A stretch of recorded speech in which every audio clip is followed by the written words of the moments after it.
करना चाहिए। हुँ, आपको अगर हुँ, इसकी पुष्टि हो जाती है कि हुँ, वो सुबोध उनियाल है तो सार्वजनिक तौर पर माफी मंगवानी हुँ, चाहिए, नहीं तो हाई कोर्ट ने तो कॉग्निजेंस लेना है आज ठीक नहीं है। तो कल। शांति प्रसाद भट्ट जी, हमने पिछले कुछ डिबेट्स में देखा है और एक बहुत सीनियर अधिकारी की तरफ से, जो एक्स अधिकारी थे, उन्हीं की तरफ से ये बयान आया था कि इस वक्त वन विभाग इस प्रदेश का सबसे जो शक्तिशाली विभाग कह लीजिए, जो किसी की नहीं सुनता, जो अपने हिसाब से काम करता है। ऐसे में इस तरीके की काम होना और इस तरीके से लापरवाहियां बरतना जिसमें आम जनता इन्वॉल्व है, फिर इस तरीके का प्रकरण आना, ये क्या इंडिकेट करता है?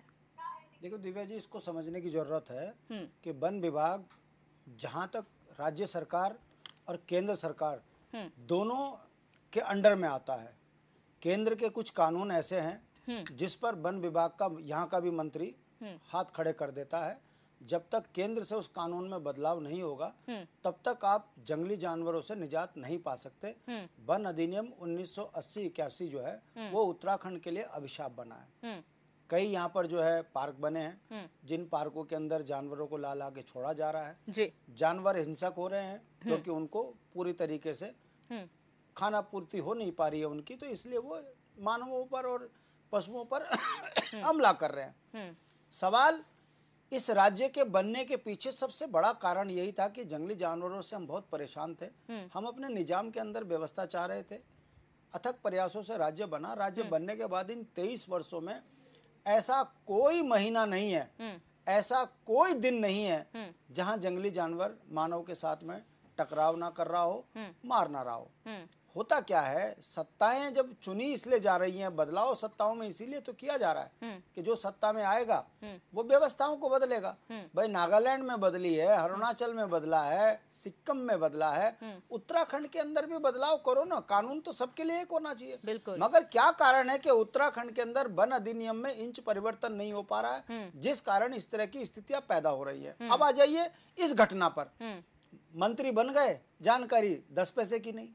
मैं पूछना चाहता हूं भाई, हाई कोर्ट अपनी तरफ से कोई टिप्पणी नहीं करता।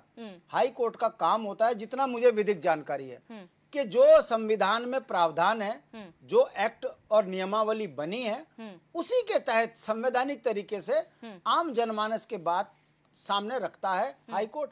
क्या गलत कहा भाई? जो हाई कोर्ट के जज की टिप्पणी कोर्ट करी जा रही है उसमें यही तो कहा है कि भाई प्रावधान ये है कि उसको चिन्हित करो और मार दो। अब आप चिन्हित करने में लापरवाही करोगे, तुम ये प्रैक्टिस करप्ट प्रैक्टिस नहीं है। बिना चिन्हित के मारते चले जाओ, पता लगा आपने सामान्य जानवर को मार दिया, उसके बाद फिर उस पर किसी ने रिट डाल दी, तो जिसने मारा वो तो जेल चला जाएगा। वन कानून में इतने कड़े प्रावधान है। बिल्कुल। मगर दुख की बात यह है, मैंने कहा ना कि भारतीय जनता पार्टी का जो स्वर्णिम काल है, इसे समझने की जरूरत है। जब इनसे काम कहो तो गालियां दे, जब इनको इनकी जिम्मेदारी का एहसास कराओ तो ये कहने लगे उठपटांग बातें।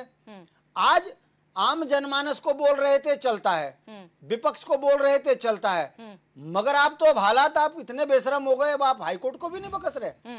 ये जो करप्ट प्रैक्टिस भाजपा की है, ये उसी का परिणाम है। देखिए जनता क्या करेगी, लोकतंत्र में जनता के पास क्या है?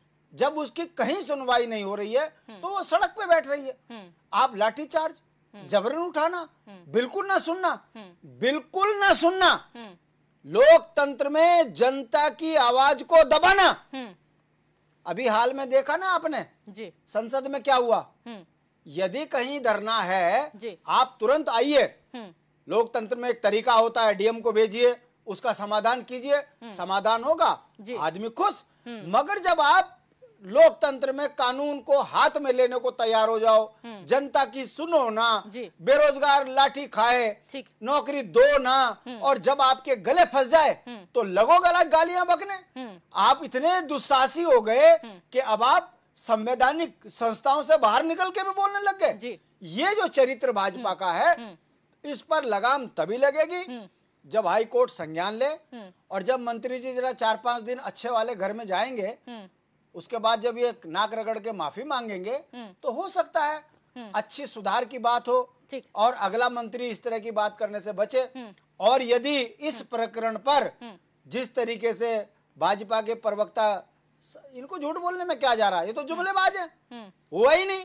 कहा ही नहीं। वो शुक्र करो ये कह नहीं रहे कि ये पाकिस्तानी बैठे, ये केड़ा भी नहीं है। शुक्र करो इतनी चरित्र भी बचा हुआ भाजपा का, वरना इनको क्या जा रहा कहने में कि वो तो ना तो केड़ा है, ना वो भीड़ है, ना ये उत्तराखंड का हुआ।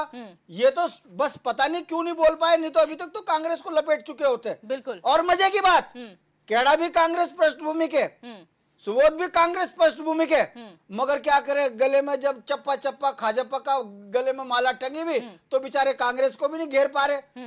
ये इतने बड़े झूठे हैं कि इस मामले में इनको ये कहना चाहिए था कि मंत्री जी से गलती हुई है, ठीक है, हम माफी मांगते हैं।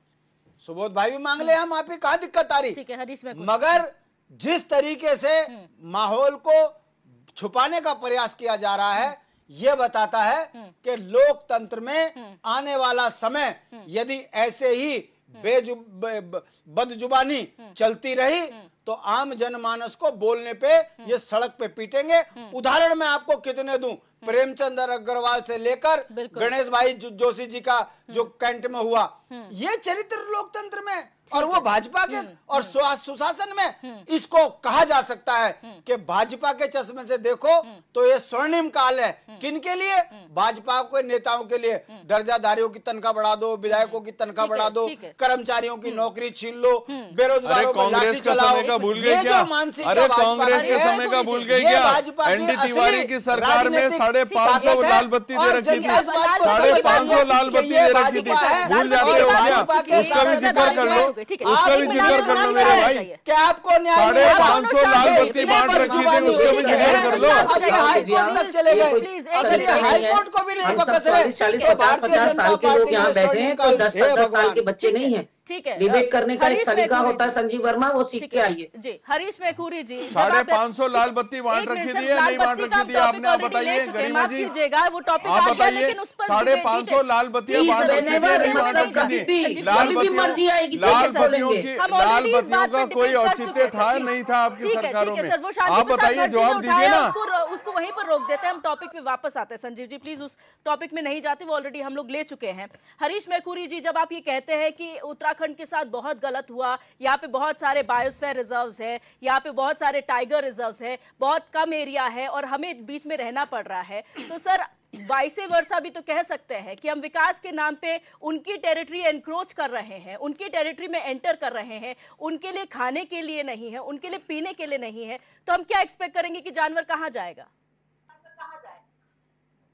दिव्य दर्शनी जी, ऐसा है, ये जो बायोडाइवर्सिटी का मामला है या जो बहुत सारे फ्लोरा फोना का मामला है या जो बहुत सारी जैविक विविधता का मामला है, ये अलग है। और हिंसक जंगली जानवरों को पालने का और उनका मोह बनाए रखने का मामला अलग है।